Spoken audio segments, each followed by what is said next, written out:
Well, I'm a pessimist by nature. I think, again, these are some of these divides, like, being for graffiti versus anti-graffiti. They're things that are pre-rational and that just determine your outlook.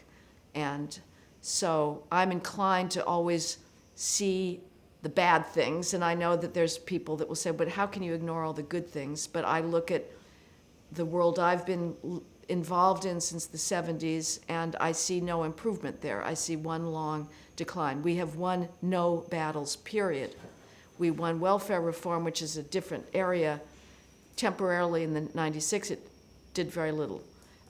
So it's hard for me to see how we get out of the dominance of identity politics. But maybe what it will take, I think, is for whites to say, I refuse to be villainized any longer.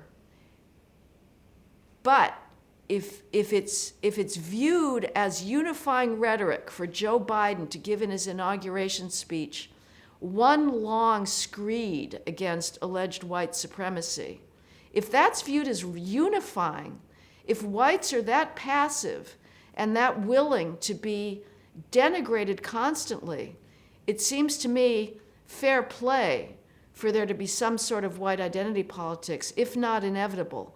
At some point, maybe not the white elites, but the white working class may say, we refuse to be tarred like this. We're not the problem. And I think that's what it's going to take to push back against this fiction that we are a racist society.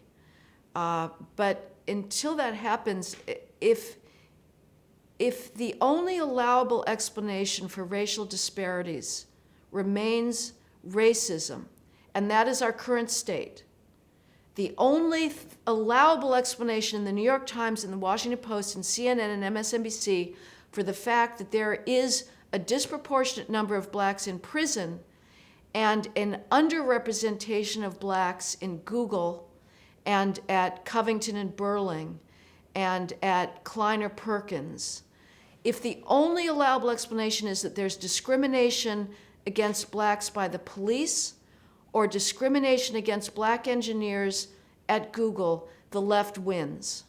And it will continue tearing down every institution of Western civilization in the name of racial equity.